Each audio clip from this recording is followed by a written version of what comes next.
Wadsworth looked like they were having a good time out there. I mean, I was like, are you guys sweating? What are you guys doing? But Wadsworth looked like they were having a great time out there. But looking ahead to Week 5, that Stowe Wadsworth game, if you like quarterbacks, you definitely want to try to catch this game between Joey Boffman and Corian. These guys know how to be able to move in the pocket, and they can throw the football, and they can also move as well. So it should be a great game to watch there. Multi-sport athletes. Corian Rice plays basketball. Joey Boffman, I've seen him on the wrestling mat and would want no part of that young man on the wrestling mat. He's headed to Virginia as a wrestling recruit, University of Virginia. So that tells you he's getting it done in the classroom as well. Yeah, I mentioned that running clock game, but those two teams had a barn burner a couple years ago too that went into overtime. So I believe that game was in Wadsworth. So this could be another. And you know what? Coming up. You kind of sensed Coach Justin Todd doing a great job. Those players really, really enjoy playing for him, and that's usually the first step towards getting them to buy in and getting that program turned around. Only the second year, and they're 4-0. Well, the hardest working man in TV is Jeff Sabo. He has post-game from the Solon win over Elyria. Jeff, take it away. All right, JT Caver, your offense started off a little bit slow, but what really helped you guys get some momentum in that late in the second quarter? I just talked to the O-line, told them we were going to score on that play, and that's what we did. And our receiver, Trey, he made a great play. That was all him. I just threw it 5 yards, and he made a great play, made a guy miss, and took it to the house. And it really seems like that the two of you have really connected pretty well. You and Trayvon Raphael have done pretty well as a team on offense so far this year. Yeah, we have. We connected on a lot of plays. And then, obviously, big victory here tonight. What really kind of helped you guys get pumped up for the third quarter? Well, we just continued to play harder on defense. We had to play more physical, which we did. And then those block punts it gave us a little momentum, made us play harder. And we just built off that momentum with the block punts. All right, and what do you guys have to do next week against Strongsville? We just got to work harder. We got to work a lot harder. Because that first half effort, that's not good enough. So we got to get better in the first half, come out stronger instead of just being a second half team, which we've seen a lot of, but we need to come out strong and hit the team first. All right, thanks, JT. Thank you. All right, Zion, you played a very tough Elyria Pioneers team. What really made you guys believe in yourselves towards the end? We came out a little slow. We knew that we had to fix some things, came into the locker room, it was still 13-3, I believe. But we made some adjustments. Third quarter still went a little slow, but we got a few explosive plays coming through in the end of the game, a few pump blocks, defensive stops, a lot of defensive stops in the game, and our defense really came around and held them for us. And our offense started kicking into gear in the fourth quarter there. We just need to explode earlier in the game. And then also, you had some key sacks in that one. In this game, what really helped you get through their offensive line? We were running a read play, so when they had when they would move that guard, it was just straight through. I was quick right through, and I was right there. And then also, you're the leading tackler for this Solon team. What's really kind of helped you succeed this season? I'm just trying my best. I'm flying around the field. I'm trying to be in every play. All right, thanks, Ian. No problem. All right, Coach McQuaid, you guys started off slow, but my goodness, the defense really stepped up in the first half and then also the second half. You guys had some lucky breaks. Well, we had some real breaks. Give them a ton of credit. They played really well in the first half, and they did a good job. We think they're a much better team than their record indicates. This has always been a tough place to play.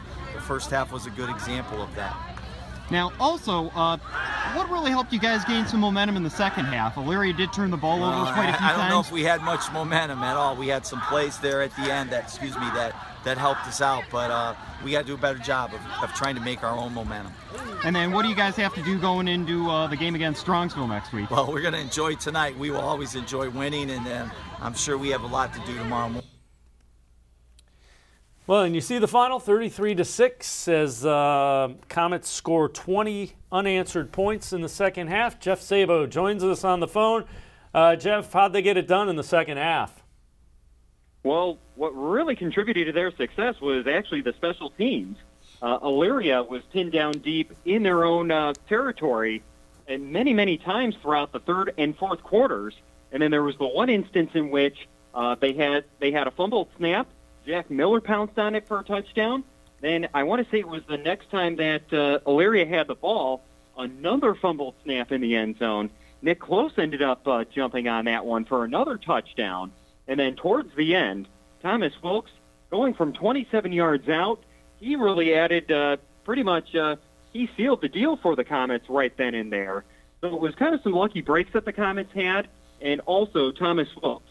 You were asking about him before. Pretty quiet in the first half, but he ended up getting the job and made an impact very late in the game. Well, it doesn't take much for Wilkes to, you give him a little bit, he gets through the hole, and you don't want to be chasing Thomas Wilkes because not too many people will catch him. Hey, what about the defense? They hold Elyria scoreless in that second half. What jumped out about the defense, Jeff? They were really able to get a lot of penetration through that Elyria offensive line. It seemed like that they were blitzing a lot more. Whenever Elyria tried to throw down deep, there was usually a lot of white shirts and blue helmets in the backfield waiting to sack either Arno or Beckett, as they did put Beckett in for a few series. And I think it was just a lot of that penetration that the Solon defensive line and that linebacking core was able to get through.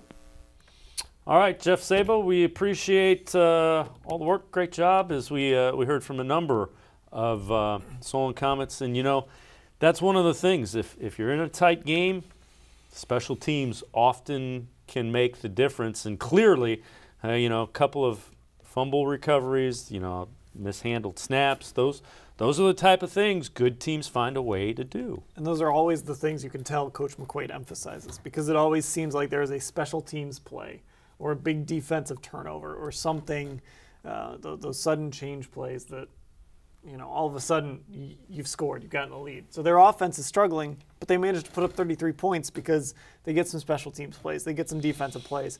You got to figure out a way to get points on the board. And in the first couple of weeks, we talked about running back Thomas Wilkes and the impact that he was making for the Comets offense. But, something that I circled here on one of my keys is that someone else needs to be able to show up and be able to put some points on the board. And obviously, sounds like their special teams was able to do that this evening. So hats off to the Solon Comets moving ahead to play Strongsville now.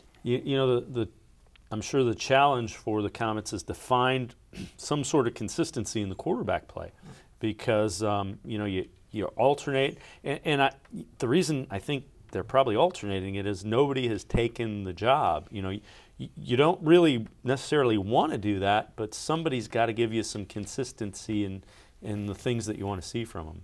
We talked about the quarterbacks this evening of Jared Pelota down in Jackson. I mean, Solon, for those who don't know, Solon plays in this same region with these teams. And so if they don't have their quarterback situation together by then, they may find themselves getting bounced soon. So, Solon's going to have something to think about over the weekend. Obviously, they're going to celebrate this win, but they got to get ready for Strongsville. And, Strongsville also has their quarterback situation in order, too. See what that defense, though, might be really good. Oh, absolutely. That defense really is playing well. And you could see Coach McQuaid wasn't real happy, and again, it's not that he didn't, he thought Elyria was a really good football team. You could just tell he didn't like some of the things that he saw. Yeah, with Elyria, it's tough for them. I mean, they're 0-4, but there's not a bad loss in this list. I mean, you lose to Solon, you lose to Lorraine, Bedford, Avon Lake. There's not a team on that list that's below 500. So, Coach McQuaid looks at that team and says they're better than their record. I think he's right. And, it's good that he had his guys kind of prepared, kind of ready to go out there and play. But, Solon is still kind of working through some things, I think. But they have some time. We're not even at the halfway point of the season. Plenty of time. They just, I think there's some things that he's probably trying to work through is a good way to put it. And if you're Elyria, Sean Arnaud is first-year head coach, and, you're going into week 5, and it's not what you want, obviously. And you got Euclid waiting for you. So it doesn't get easier. This is going to be a challenge for Coach Arnaud, because he's going to lose some games. I mean, he's going to lose more games. They're not going to go 0-10. They're going to win some games too. Right. But he's going to have to keep his guys engaged. He's going to have to keep his guys believing. And we're getting something going here. We're building something. And maybe the wins aren't showing up yet. But listen to what Coach McQuaid said. He thinks you're better than your record. It's going to be a challenge for him, but this is a good team that's going to find a way to win games before this season's over. One of the things that I was looking at when it came to Elyria tonight against Solon, I said to myself that they need to make some stops. They need to find a way to do that. And obviously with Solon taking this win here, something fell apart in that. And so I think, you know, I'm gonna just drag that key over to next week. Like, they've got to be able to find a way, and especially when the momentum and your emotion is going down after 4 straight losses. I'm really curious how they're going to respond in week 5 now. But yeah, it's tough. That's got to be frustrating because it sounds like their defense actually played pretty well. You know, they held Solon 13 points in the half, and a couple of special teams plays added to those 20 points. So that's, again, you're right. It's very tough. It's tough to keep, you know, you got to keep dragging people and keep them believing, you know. And I think Coach McQuaid's right. You know, I saw that team play. They had some big plays against them last week that added, you know. And again, it was a couple of bad snaps. It's a fumble recovery, and it's a big pass play. And, you know, all of a sudden a 7-point game is a 21-point game. And I'm actually going to ask an early question now, but just because of the play of Solon right now and how they're kind of undecided right now or what they're doing with their quarterback situation, do you see them as a conference title winner again this year? Or is there someone else that might be taking that? They're going to be in the mix. It'll be Menor, Euclid, and Solon. They'll all be in the mix. Yeah, I mean, because the one thing, defense travels, and they've got a really good defense. And you look at that game last week against Stowe. They had the lead late in that game, and you know, a credit to Stowe, they just kept running at Solon, and they finally broke through. But it was, I mean, that game turned into 3 and out. It was a field position battle, and Solon's not afraid to play that way. I mean, this conference is probably going to be decided. You got October 6th, Solon and Euclid. October 13th, Solon and Menor. I mean, those 2 weeks are probably going to really kind of decide this conference. We're going to step aside and take a quick time out as week 4 in high school football across the Buckeye State is wrapping up. We still have our top plays. Dan's been calling for a number of them. And we'll also take a look at some final scores. You're watching Friday Night Huddle here on Spectrum Sports and cleveland.com.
This is it. Your big break. Your one shot. Your only chance. There are 2 outcomes. Make history or be history.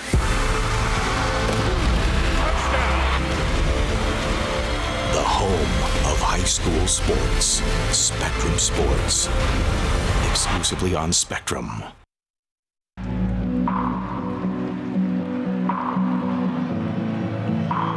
This city, this club, stands with you.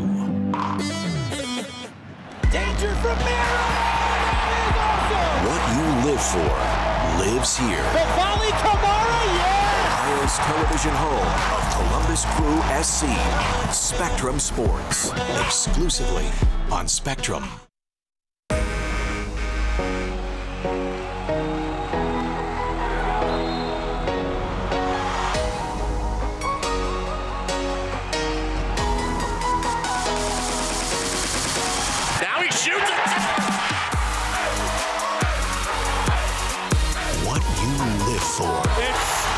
Lives here.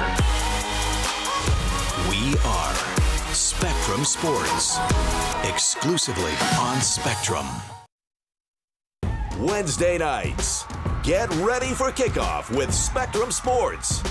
High School Blitz Preview. the can't-miss show for all things high school football. We'll break down team news, the latest standings, and what to expect on the road to Canton. High School Blitz Preview, Wednesday nights at 7 on Spectrum Sports, exclusively on Spectrum. Every week, from the locker room to the pitch and everywhere in between, Access Crew SC is your ultimate inside look at the black and gold. Join Marissa Contepelli, Dwight Burgess, and Neil Sika for unmatched coverage, in-depth analysis, and exclusive talks with the players and coaches. This is your club. This is your Access. Access Crew SC, Wednesdays on Spectrum Sports.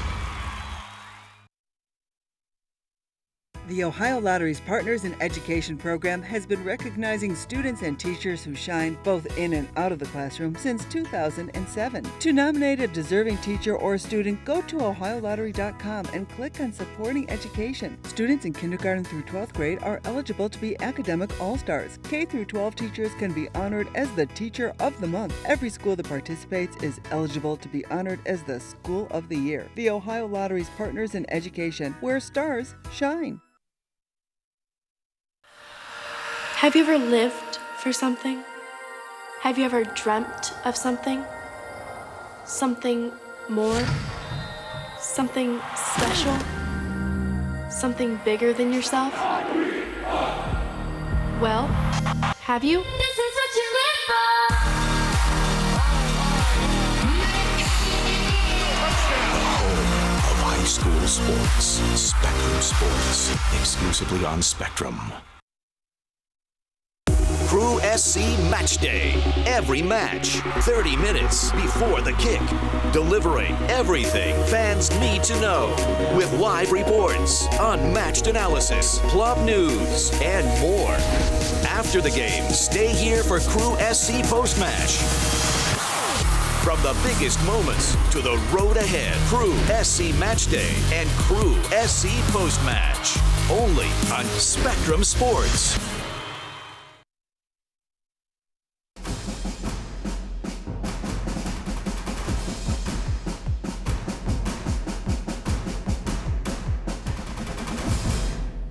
Week 4 of high school football across the state of Ohio is wrapping up. We head back to the phones to check in with Bill Mayville. He's watching the Padua Bruins and the Warrensville Heights Tigers, and it was an offensive juggernaut. Bill, what ended up happening with this one? Well, after 3 hours and 90 points and a whole lot of offensive fireworks, Padua ended up knocking off Warrensville Heights 56-34. We talked about it earlier in the night. Really, Padua's offense was able to do pretty much whatever they wanted, whenever they wanted. Warrensville got a little bit of momentum going in the second half with some of their offensive skill players, but just not enough to catch up with the lead that Padua had built. How impressed were you with the Bruins, Bill? On offense, they looked fantastic. I mean, one of the things that I talked with the coach about after the game was their ability to mix up their play calling, their ability to run when teams were expecting pass, and then vice versa, and they were able to mix it up and force the guys to defend everything. They can't just sell out to beat the run or sell out to take away the pass. So it was really, overall, it was really interesting to watch the Bruin offense roll through pretty much every possession. And honestly, the only time they really stumbled was when they made mistakes that pushed them back out of range or took a penalty or something like that. All right, Bill Mayville, we appreciate it. 53 points on the board for the Padua Bruins in their win over Warrensville Heights. A very long game because of how many points they scored. So we'll let Bill Mayville catch his breath a little bit and post that on cleveland.com if you want to get more from that. Well, week 4, it's what everybody's been waiting for, the top plays. Remember, you can vote on these. We'll give them to you in the order we think about it. And, guys, this one's pretty interesting. Our top 15 of the week. Let's take a look at number 15 as it's Beaver Creek. And it's Caden Wanger. Through the hole. Caden Wanger. Look at this guy That run. guy's got some flow, too. Look at that 80 back yards for the touchdown. He had over 300 yards rushing on the game. More on this game a little bit later. Number 14, Jeff Parker of Barberton, the 6-yard touchdown run. Little cutback there. Magic's roll over Revere, 52-6. Now, we had a much closer finish at number 13. Check out Brecksville-Broadview Heights' Joe Lambus to Sam Wiglis for a 23-yard touchdown catch there. Bam! Right there in the end zone. Bees will fall to Hudson, 23-20.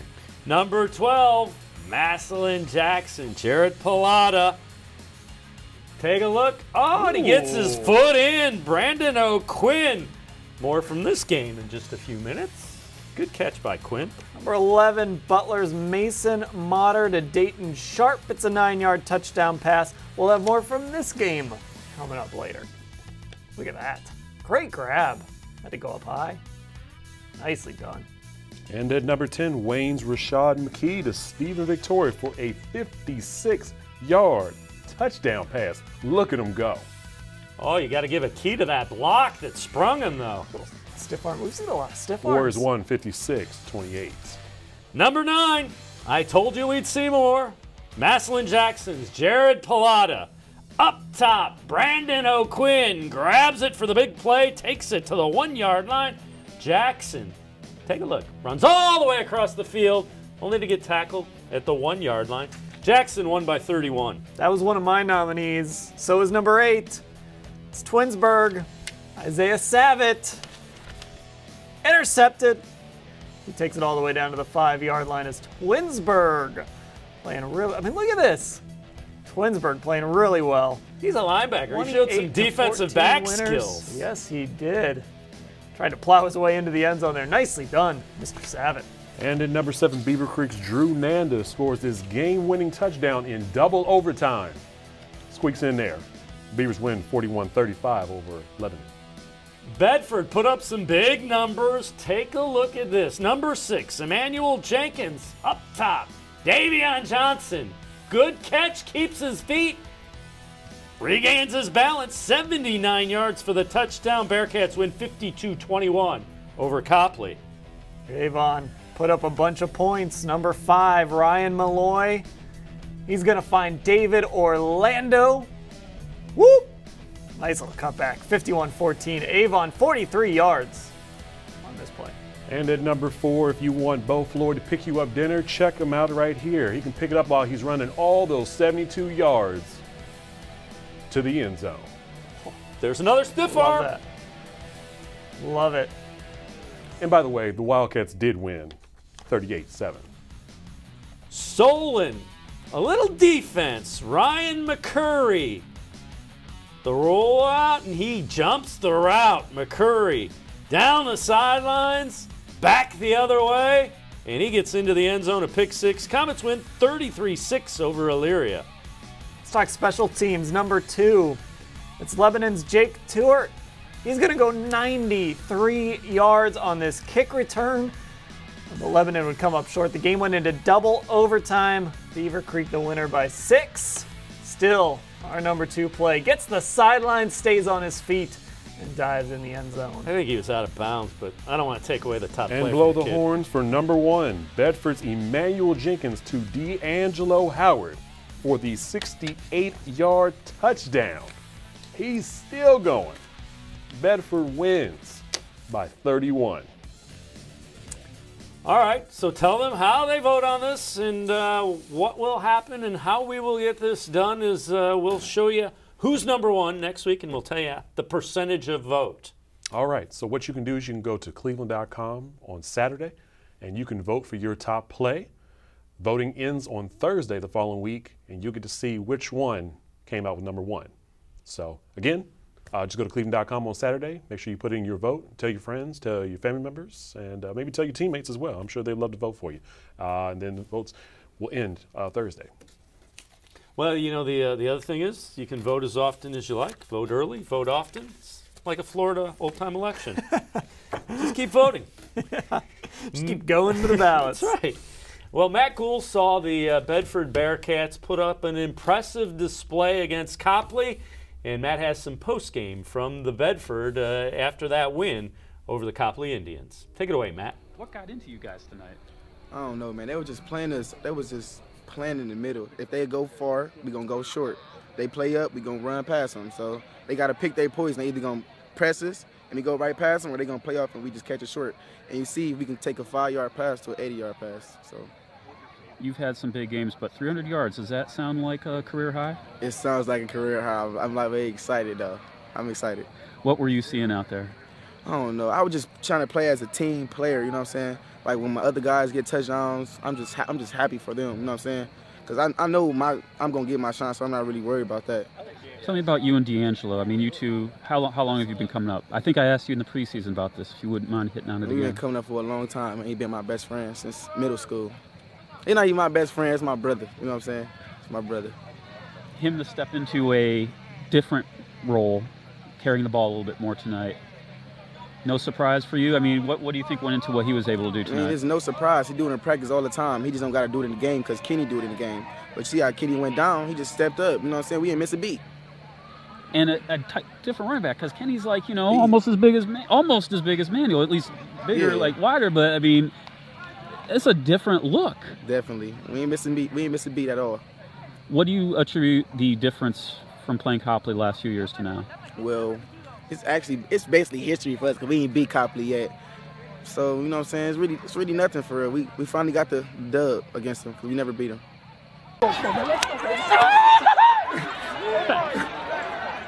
You're without Kenny Wilkins today. Yes. It looked like that was an opportunity for D'Angelo Howard to showcase his skill set as a running back. He hasn't played too much, but he does so much for you. Right. Tell me about him stepping into that role tonight. D'Angelo Howard has been a great player for us for 3-4 years. He's been a running back, punt returner, receiver. Kenny being out allowed him to showcase his talent and for other guys to step up. We've been doing this, saying this for the whole time. It's too much talent to worry about one missing. You know, no disrespect to nobody, but injuries happen in the game, and we preach you're one play away from being the next success story. You're one play away. So all week, he's been working. All year, he's been working. He's the kid that's have to practice dragging the tire. He's the kid that's here every day, running extra gas change.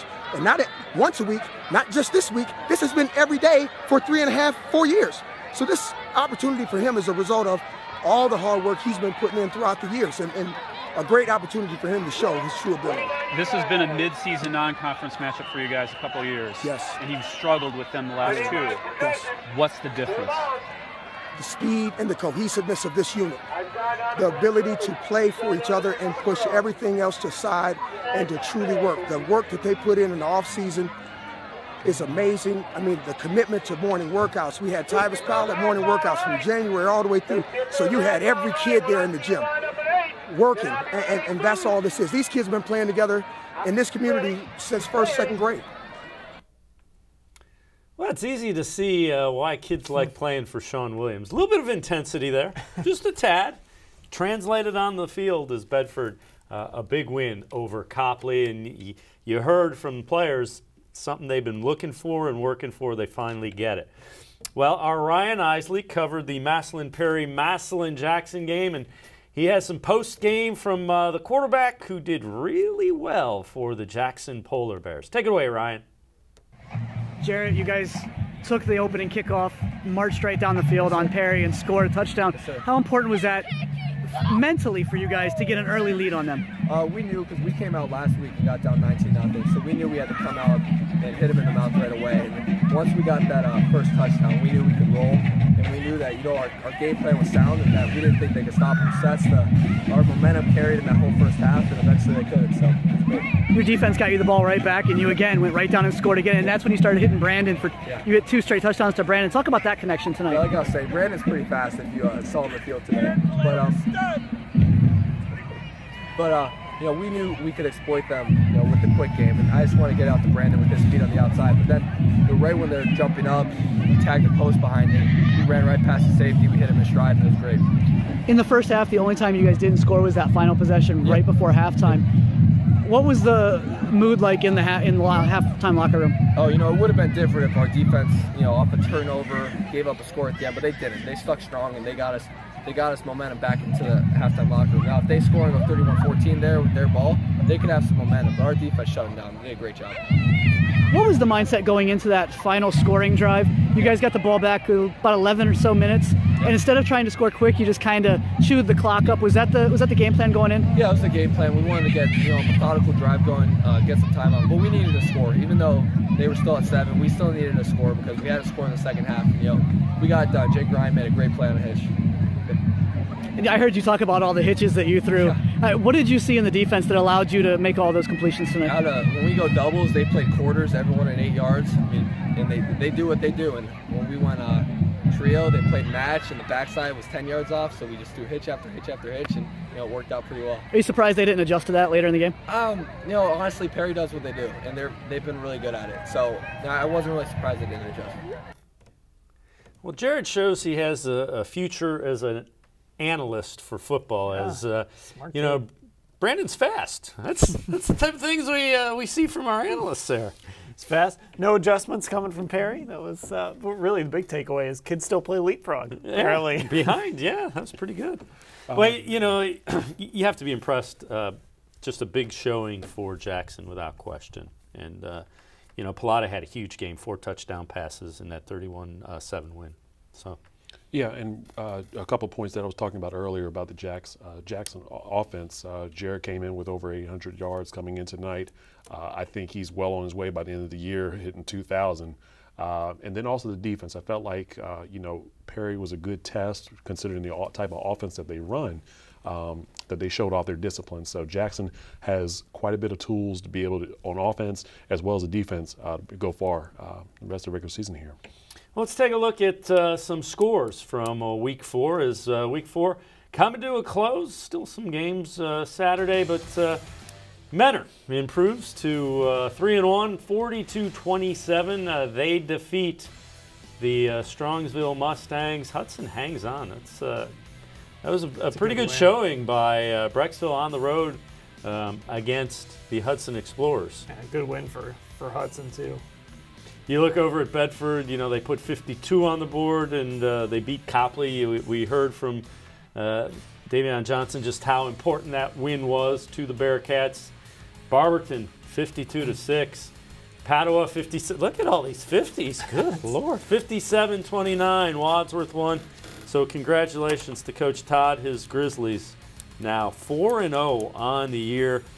As well. Solon, an impressive win as they scored late. Bay shut out Parma. Euclid, Euclid wins. You look at Olentangy Liberty, 17-10. They beat Hilliard-Davidson. Look at Coleraine, 42-0 on previously unbeaten Sycamore. Wow. Twinsburg gets the win, so 3-1. Tigers looking every bit the playoff team. You see Wayne improves to 3-1 as well. St. Ignatius. No problem at all, 38-7. They defeat Detroit Catholic Central in that game as well. So we've still got a few minutes to talk about this. What's biggest takeaway? What's the thing that impressed you the most? Start with you, Dan. I think Bedford. That's a really good team, and obviously we're watching from here in the studio. We're seeing these interviews on camera, but. I mean, don't you just get the sense that that's a team that feels like they have something special, and that's a team that believes in themselves, and you hear Coach Sean Williams talking about guys stepping up, talking about guys being, one play away from being the next great story, and, it really seems from where we're sitting, like Bedford is buying into whatever Coach Williams has going there right now this year. It seems like they're really buying into that. Nate? My takeaway has to be from the Bruins and Tigers game in that 56-34 game. Warrensville Heights, obviously in the first few weeks, we saw them put up a lot of points, but that's something that obviously they're going to need come Division 4 is to be able to put some points on the board. But now this defense, that's something that they're going to have to try to fix, as soon as possible. So same thing with the Bruins as well. You don't allow a team to be able to score that many points against you, but obviously the offense is going to be able to just say, hey, look, we'll put up enough points on the board, kind of put some distance between our opponents. But no, that's something I think for both teams. I think that's something they need to clean up on defense, find out what exactly dropped the ball there tonight. So, The thing that strikes me is just the way the Jackson Polar Bears played. Not only, the 4 touchdown passes by Jared Pallotta, you kind of knew he was going to be very good. He's a D1 football quarterback recruit, but the defense that held a pretty tricky wing tee. I know they've seen it. They see it every year, but they stayed disciplined and played assignment football, held Perry to just 7 points. So good things ahead for the Jackson Polar Bears. We're going to take one more time out here on Friday Night Huddle. Krista DeFini, our band correspondent, will take us to break one last time here, week 4 of high school football all across the Buckeye State here on Friday Night Huddle. At the end of the game, it was Wadsworth 57, Nordonia 29. But this marching band is not done yet. They're performing their competition show for all the fans that stayed after. Let's take a look.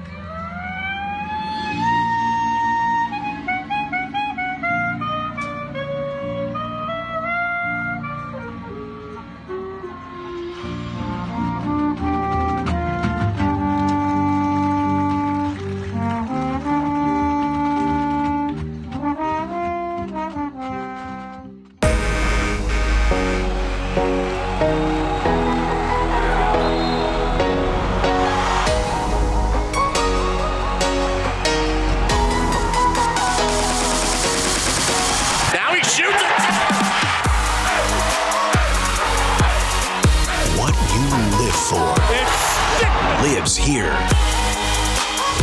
We are Spectrum Sports, exclusively on Spectrum. Wednesday nights, get ready for kickoff with Spectrum Sports. High School Blitz Preview, the can't-miss show for all things high school football. We'll break down team news, the latest standings, and what to expect on the road to Canton. High School Blitz Preview, Wednesday nights at 7 on Spectrum Sports, exclusively on Spectrum.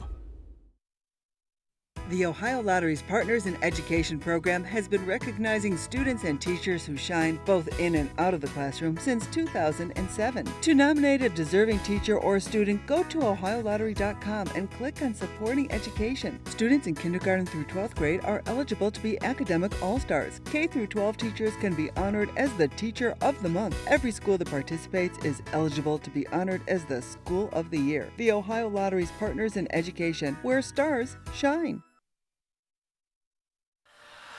Have you ever lived for something? Have you ever dreamt of something? Something more? Something special? Something bigger than yourself? Well, have you? This is what you live for!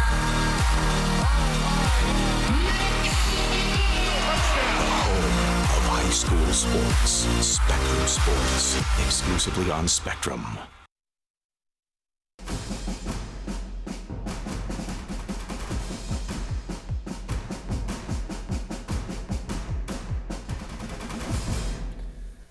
Welcome back to Friday Night Huddle as we wrap up week 4. It means we're almost at the halfway point of the regular season already, along with Dan Labbe from cleveland.com, Nate Cline from cleveland.com. I'm Dave Bacon. Guys, let's take a look at what is ahead in week 5, which is the halfway point of the regular season.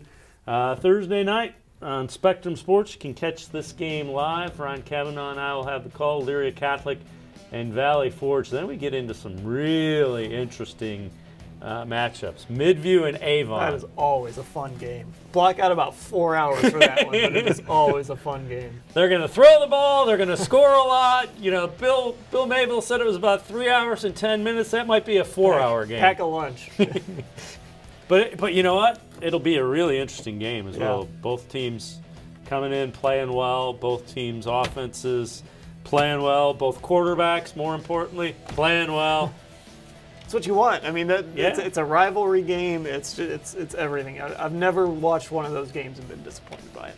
Hoover and McKinley. McKinley looks really strong. Hoover was trying to rebound tonight after a tough loss to Akron East a week ago. I have a feeling this game's going to be really good. St. Vincent, St. Mary, and Hoban. St. Vincent St. Mary has a couple of skill position guys in Luke Lindsay, Terrence Keys. Their quarterback, their featured back are both sophomores. Hoban starts a freshman quarterback, Shane Ham. So these are guys that we're going to be seeing for a couple of years, and then you also see St. Xavier and Moeller as well. It's a great rivalry games next week. This week was sort of the, okay, let's get into conference play week, and we saw some of the blowouts, but there are some fantastic rivalry games coming next week. I think you also can't get away from the St. Vincent St. Mary and Archbishop Hoban matchup. You feel like in the last few years, Hoban has been kind of distancing themselves from the Fighting Irish. But obviously, I mean, there's a lot of people that's going to be going out to this game. There's a lot of ties on both sides, so it's going to be interesting to see how this plays out. And also, I'll just share with the viewers, I made the mistake in actually going to a Hoban camp with Fighting Irish colors, and that didn't go well with a couple of coaching staff. But eventually, they found out who exactly I was, and they were like, "Okay, all right, we'll talk with you." So, yeah, live and learn. They're a little. They take that game a little seriously, no question. And along those lines, you can be sure St. Vincent St. Mary. This one means a little bit more because Hoban has gotten the better of them the last couple of years. There's no harm in that. Hoban's won state championships the last couple of years as well, but you can be sure this one's been one they're kind of pointing at and they're looking at. They don't love watching Hoban win state titles. No, they nothing don't else, like that. They want to be one of those numbers in the loss column. If Hoban's going to get a title, they've also got to deal with it. But you lost to St. Vincent St. Mary. Yeah, but no, it's going to be that's just going to make for one game is going to make for a really interesting Week 5 coming up. But yeah, just turn back to what you said earlier about that Avon and Midview matchup. Avon won the conference last year, the Southwestern Conference. Yeah. So Midview is going to be coming after that because they were, it was only about a year or two ago that they were holding the title as well. So definitely that's going to be another great matchup. But I think it's just going to be, a lot of games to pick from for our reporters next week. So it'll be interesting to see. It'll be a fun midway point of the regular season, Week 5, all across where did the season go? We're already talking about the midway point of the regular season.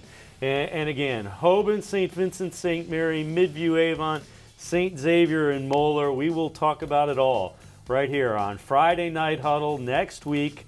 Make sure you join us Friday night at 7 for Nate Cline, Dan Labbe from cleveland.com. I'm Dave Bacon. We'll see you again next Friday night right here on Friday Night Huddle.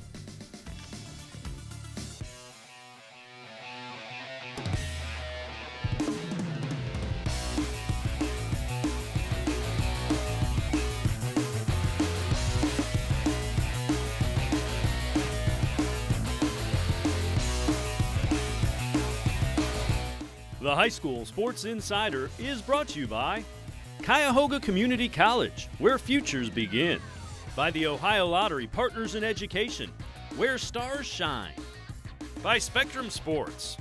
By Dominion East Ohio. Dominion, it all starts here. And by Classic Teleproductions. Labor Day is come and gone. All the fall sports are in mid-season form, and we're ready to bring you another year of the best high school sports stories from all across Ohio. Thanks for joining us for another year of the High School Sports Insider, along with Bill Castrovince. I'm Dave Bacon. It's great to be back honoring our high school heroes. Today we'll hit the pitch and the volleyball court and meet two teams who are off to fast starts. Plus, we have another athlete who's on his way to the NFL and another Insider Classic who's already there. We begin tonight by huddling up with one of the fast-rising football programs in the state. A year ago, Akron East made history when they qualified for the state football playoffs for the first time ever, and they won a first-round playoff game. The Dragons also won the Akron City Series championship for the first time in 41 years. East is off to another good start and working hard to earn yet another playoff berth. We have an all-access look at the East High football Dragons. They've been calling me. They say, man, that video been going viral of us out there, man. They say, man, them boys look hungry. And that's exactly what I need them to know. When I first took over the program, me and my staff, we had 28 people on the team. Out of those 28 people, you had 16 guys who were freshmen. Half of them didn't play football before, so we took our lumps that first year. We didn't win a single game. Hit! All right, fall out, fall out, fall out, fall out. Next up, next up. So to go from not winning a single game the first year to 4 years later, you're in the playoffs. You're facing off with the #1 team in the region, an undefeated 10-0 team, and you're able to go down there and have the confidence and the wherewithal to beat that team.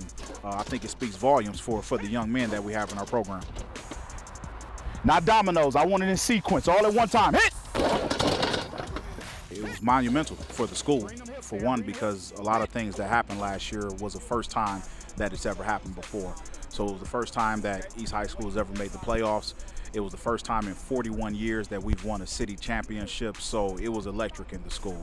I saw teachers high-fiving each other. Our players was at an all-time high because they know when they walk through our locker room, we have a sign on top of the door that said, "Those who stay will be champions." It's full go today, but we're not hitting, we're not down on nobody's knees at all, okay? That's our foundation. We call those guys our foundational bricks right there.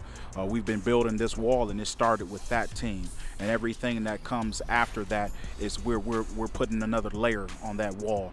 But we'll never forget that foundation that was built off of that 0-10 season. They want to point the target at us. Man, we're not going to be anybody's sitting target, am I right?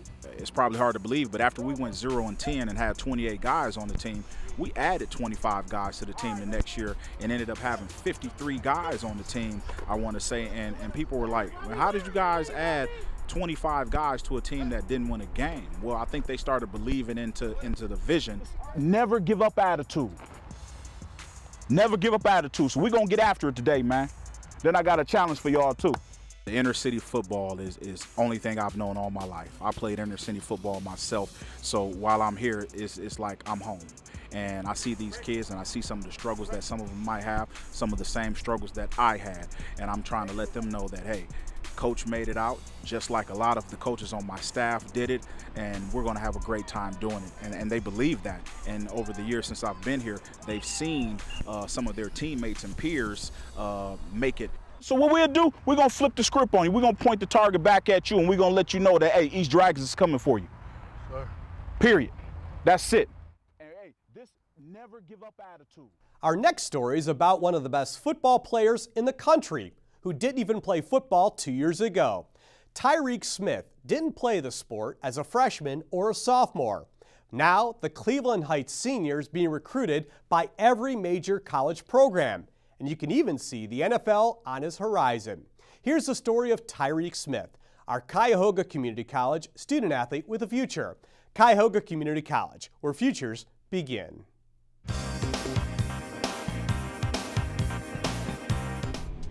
Tyreek Smith made his high school football debut 1 year ago. A freak athlete at 6'4", 250 pounds, he got 13 college offers before his first practice. I go to a camp and I get like 4 offers that night, or I'd be in school 1 week and I get like 6 offers the whole week. So I mean, it was crazy. I remain humble, remain blessing. It was a blessing. By the end of his junior year, the dominant defensive end had 40 offers, even though he missed most of the season with a broken leg. Now a senior, Tyreek's top 5 schools are Ohio State, Alabama, Oregon, USC, and Penn State. Yet, Smith plays like he still has something to prove. He's nowhere where he's going to be by the end of the season, but that's the thing that I love best about him, is that he just practices hard 100% of the time. I don't think it's tough. My parents, they raised me, I mean, like, to always just be humble. They don't let none of this faze me. I'm still the same kid when I had 0 offers. We will see more of Smith on offense this year, catching passes at tight end. But we won't hear about his college decision until January, so his Cleveland Heights teammates will get some exposure too.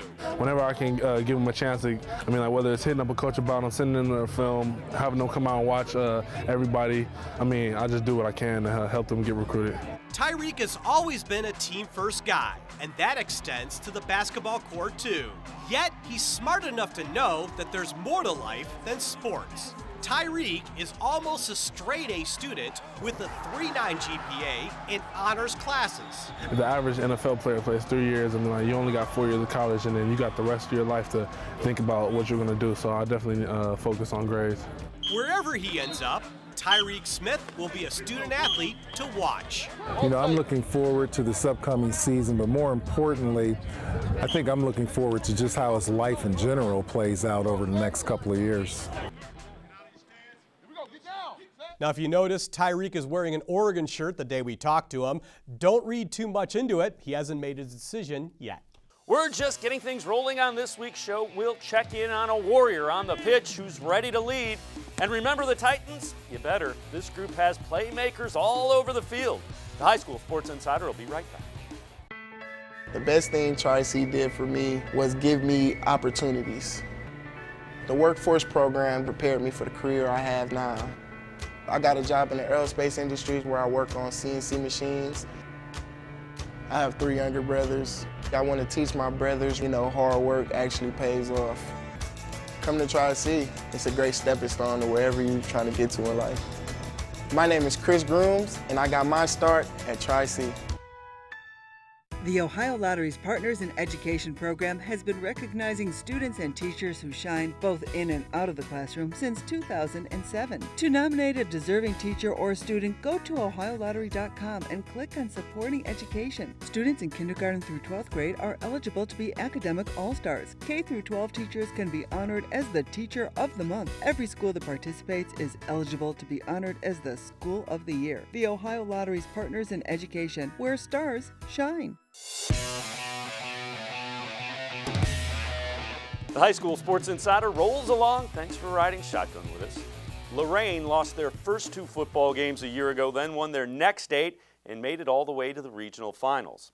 After a tough loss to start this season, the Titans didn't panic. They've rebounded quite nicely thanks to a blend of some experienced players and some talented young sophomores.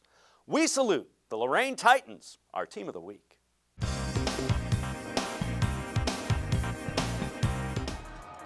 Some of the names may have changed for the Lorain Titans, but the big plays have not.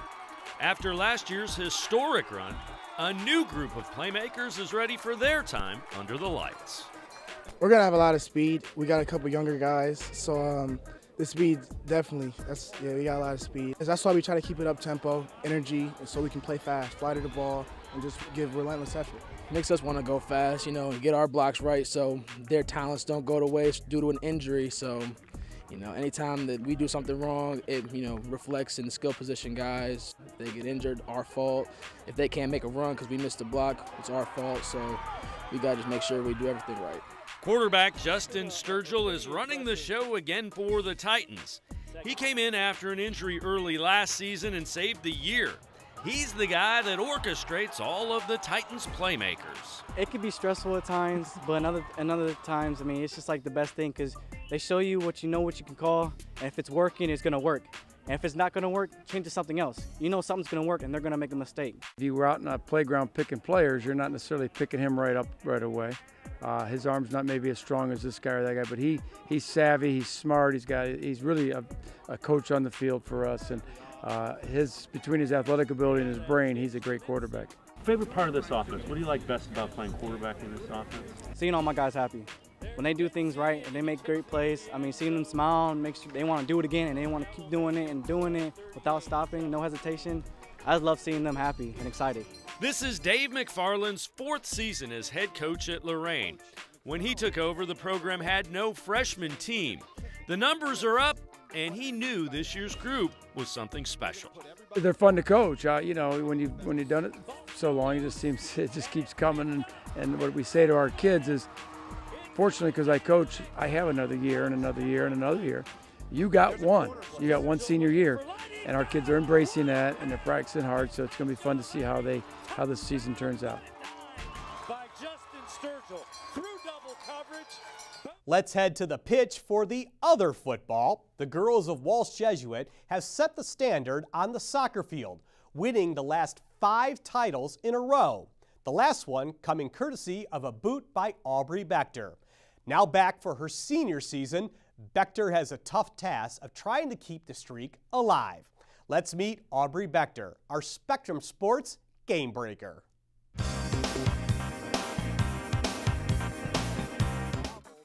A soccer dynasty was on the ropes.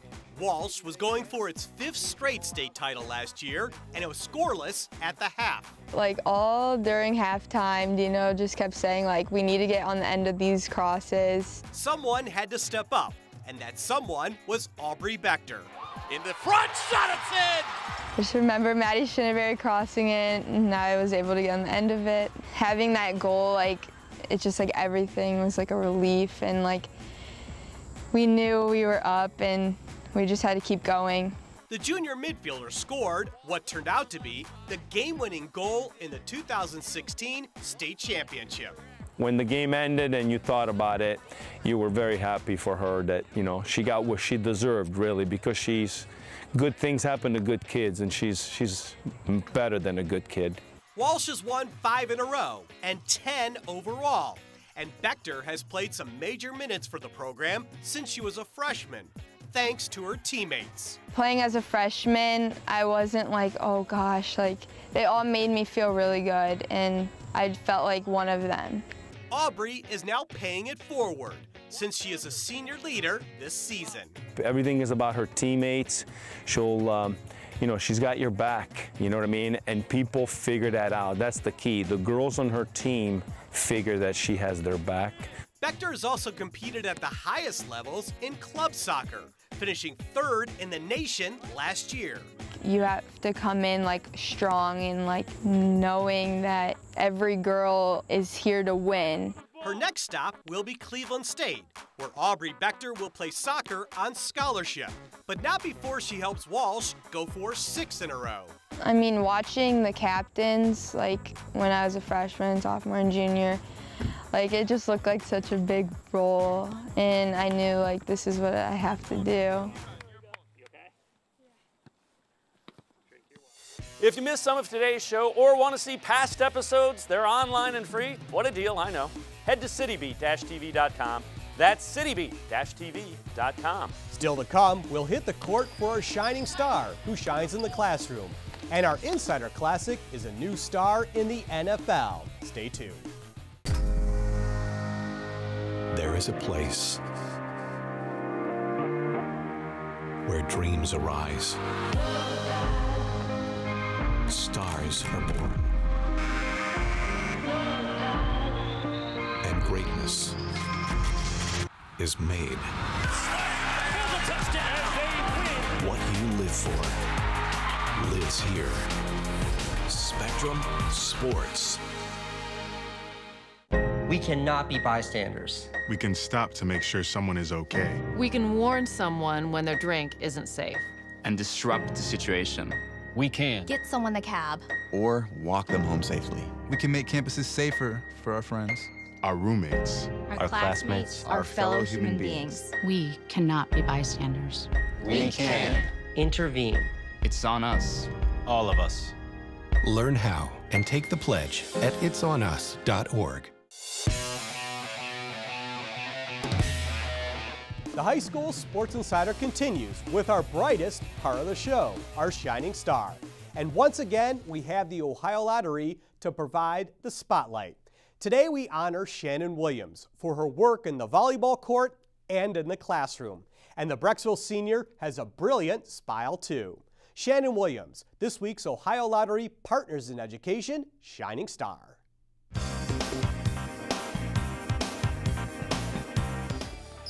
On the court, Shannon Williams makes an offense go. Off the court, she makes everyone smile. I like to be the clown, I like to joke around, I like to make people smile, and I think that's pretty special. It's probably one of my favorite parts about being, team leaders, because I can keep everyone happy and will try my best. Williams has been the starting setter for Brecksville since she was 14 years old. And in her sophomore year, she gave a verbal commitment to Cincinnati. Last season, as a junior, Shannon racked up over 1,100 assists, 50 of them coming in the state championship match, as the Bees won their first state title, capping off a 28-1 season. Last year, we went 3-0 every match in conference, and that's unheard of. No one's really done that before, so I feel like we had a target on our back the whole time. Everyone every night wanted to take a set from us, and we just weren't having it. Shannon has been named the team MVP 3 years in a row so far, and she was chosen as the Gatorade Ohio Player of the Year in January. I get to school and I'm sitting in Chinese class and I get an email from Gatorade and I'm like, oh my gosh, I won. I was like, this is no way that I won. I really did not believe, I did not think I was gonna win. The Gatorade bottles and energy bars have been coming in the mail since then. Williams won the award for another reason, a 3.6 GPA in some challenging classes, like Chinese. She understands the game at a high level. I think, being that smart helps because she has to do a lot of the thinking on the fly and a lot of quick decision making, and it's just never been an issue. She certainly has a lot of achievements, but Shannon Williams isn't done yet. Every day I come into the gym, I want to do something special. I want to be someone special, and I'm really just an ordinary kid. I just want to do extraordinary things. Good luck to Shannon in the land of the Bearcats. If you know a student who shines in the classroom, you should send in a nomination. It's easy. Just go to ohiolottery.com. At the top of the page, find the tab that's marked Supporting Education, and that's where you'll find all the info. Each week we take a look back at one of the athletes we featured on the show who's gone on to success at the college, professional, sometimes even international levels. Kareem Hunt had a great career at the University of Toledo. He was taken in the 3rd round of the NFL draft by the Kansas City Chiefs, where he had a historic NFL debut, helping the Chiefs beat the New England Patriots. No huge surprise to those of us who saw Hunt run through defenses for a few years over at Willoughby South. This week, Kareem Hunt becomes a classic.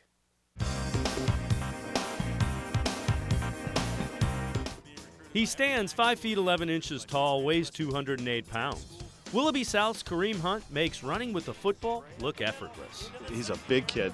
He's a lot more physical than I think people realize until they get a chance to look at him and watch him run. For the 2nd consecutive year, Hunt is approaching 2,500 yards rushing and is closing in on 40 touchdowns. Video game-like stats.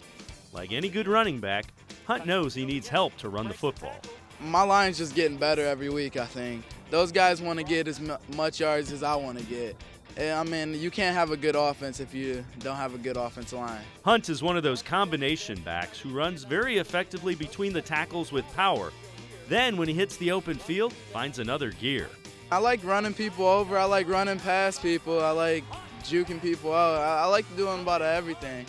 I mean, it's just I see a lot of guys like Barry Sanders highlight tape and Earl Campbell, and those guys did a lot of those things too. He is a kid that gets better. As the game progresses, he battles. He's that lay around and looks like he can't get up, and and he gets back in the huddle and he lines up, and there he goes again. So he's a guy we have to count on. Our guys up front are blocking for him, and he's a guy that if they do their job up front, he can make you pay in a hurry. His patience as a runner is one thing that stands out. It allows Hunt to maximize his speed and power.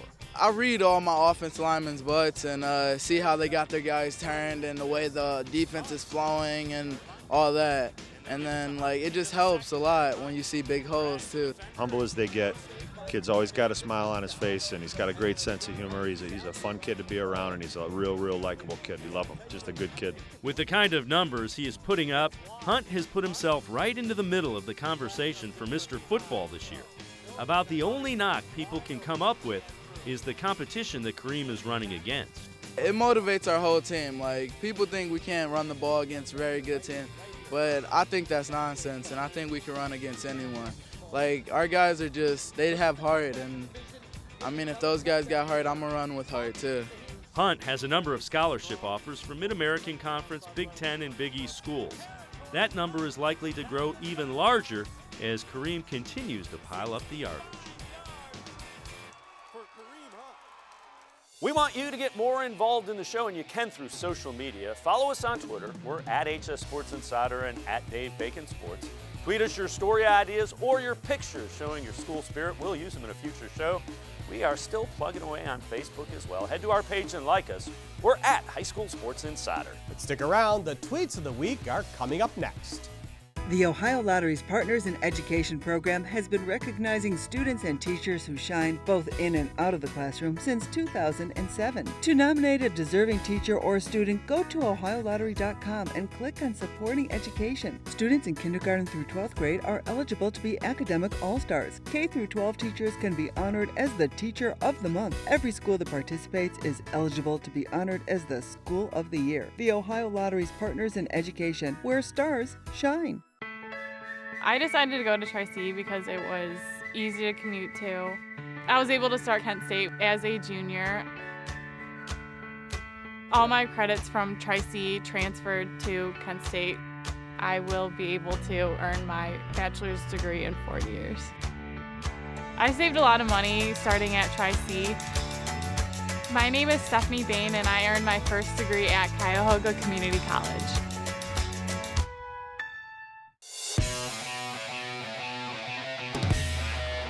The old saying is time flies when you're having fun, and we're almost all out of time on this week's show, but we always have time for you and to find out what's on your mind. A few rules: you have to use 140 characters or less. Better yet, just send us a picture. Time for the tweets of the week.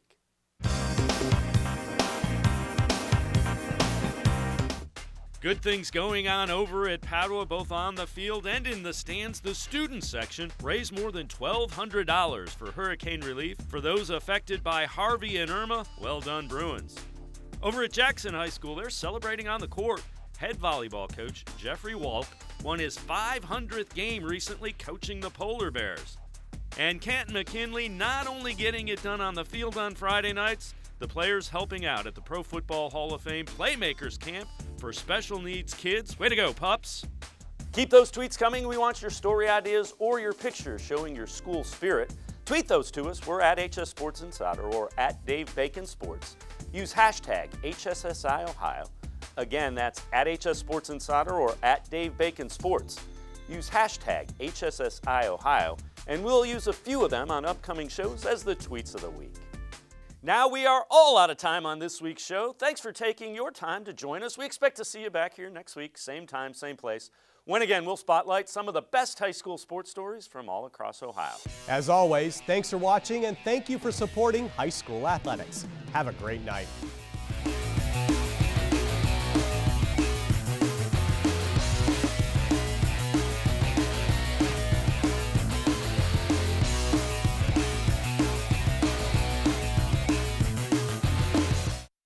So, I just moved in with this family, and it's embarrassing.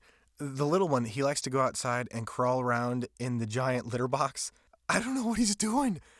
I mean, I was born and I knew how to use the litter box. Look at that. That's disgusting. Oh, poop already. You're making me nervous. Oh, okay, I can't look at this anymore. I really hope he grows out of this, for his sake. There is a place where dreams arise, stars are born, and greatness is made. What you live for lives here.